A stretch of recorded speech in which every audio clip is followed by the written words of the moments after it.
kaligrafi. Apa itu kaligrafi? Kaligrafi itu dengan bahasa lain kita bilang menulis dengan tindak.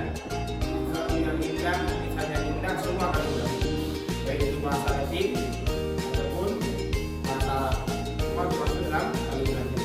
Menulis tindak itu bahasa Inggris. Tapi kalau dalam kata Arab itu khusus lagi. Jadi kaligrafi itu menulis tindak khat Al-Quran dengan bahasa Arab dalam bentuk yang berkaitan. Dalam hal ini banyak khat yang dipelajari di dunia ini. Salah satunya adalah khat nasli, yang mana akan kita pelajari hari ini. Apa itu khat nasli? Nasli itu naskah penulisan. Itu karena dia sering dipakai. Misalnya Al-Quran yang kita baca sehari-hari itu adalah khat nasli. Di buku-buku bahasa Arab yang kita edarkan juga dalam bentuk khat nasli. Kenapa harus khat nasli? Karena khat nasli ini salah satu khat yang paling mudah dibaca. Bentuknya jelas, tidak jelas. Contoh dari Bapak Nutis, contoh produk ilmu dengan tukar bahani. Ini kalau khat nasli. Dan penggunaan khat nasli bisa banyak. Selain dalam penulisan Al-Quran, penulisan buku juga sering dihiasi di dinding masjid. Itu sering kita dapati dalam bentuk khat nasli. Karena bagi orang awam itu lebih mudah dalam membaca khat nasli ketimbang khat lain. Misal ada tunjukkan yang sering dipelajari itu khat nasli, tulus, diwani, ringkas, mansi, mufid dan diwani. Di antara 7 khat itu, satu khat yang paling sering dipakai adalah khat nasli. Terima kasih saya ucapkan kepada Ustaz Mukis yang telah memaparkan tentang kaligrafi, macam-macam kaligrafi, kata apa saja, fungsinya dan apa kegunaannya dalam kegiatan sehari-hari kita. Dan insyaAllah kita akan masuk ke pertemuan selanjutnya. Kita akan menerapkan bagaimana cara menulis kaligrafi atau tulisan tindak ini. Oke, terima kasih. Assalamualaikum warahmatullahi wabarakatuh. Waalaikumsalam warahmatullahi wabarakatuh.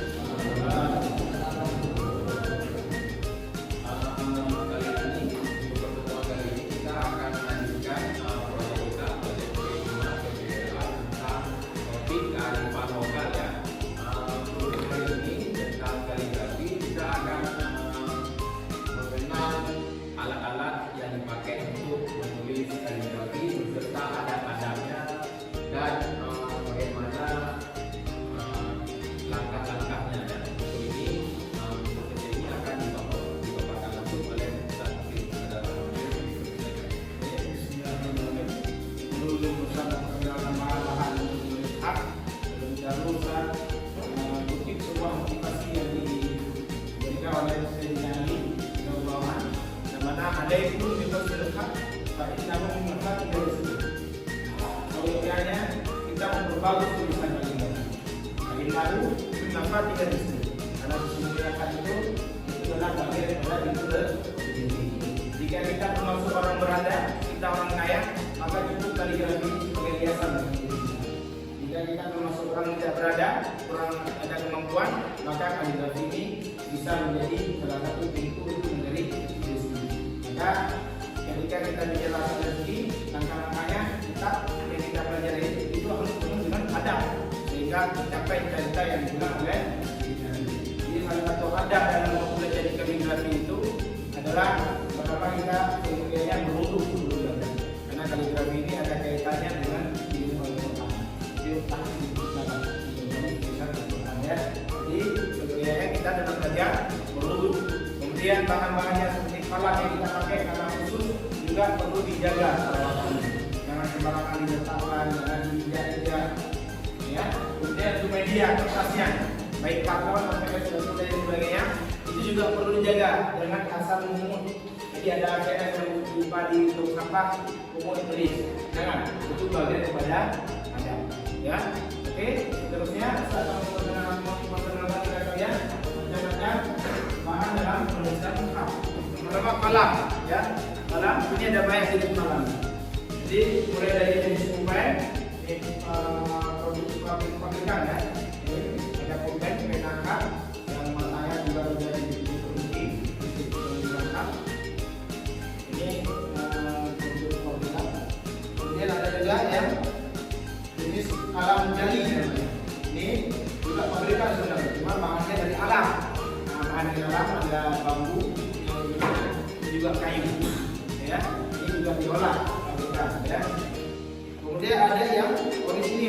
masih alam, ya bahan yang sebenarnya pakis. Ada orang yang mungkin hendak, ada yang mungkin pakis, ada yang mungkin pakis. Ya daerah tidak digunakan, tapi dia dalam alam itu digunakan. Nah,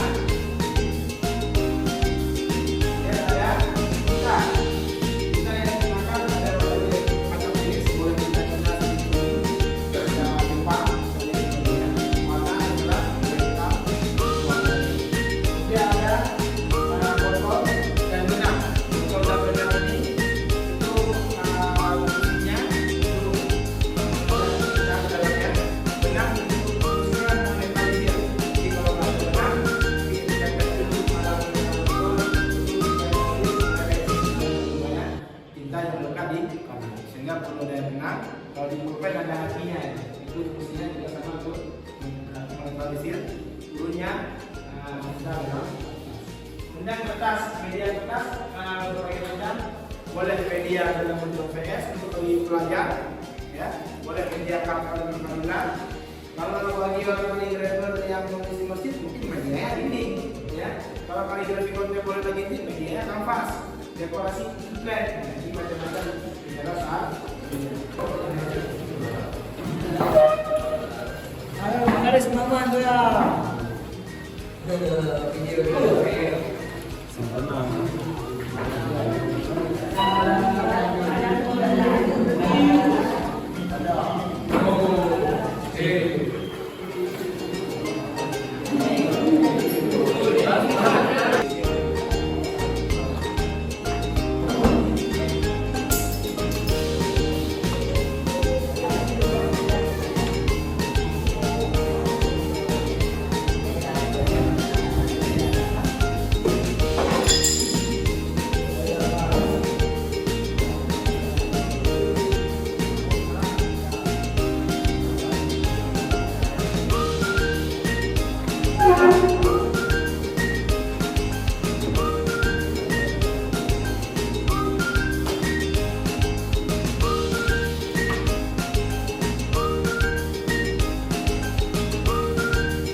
khat itu sangat perlu karena ketika kita menulis bahasa Arab kita harus memperbagus tulisan kita.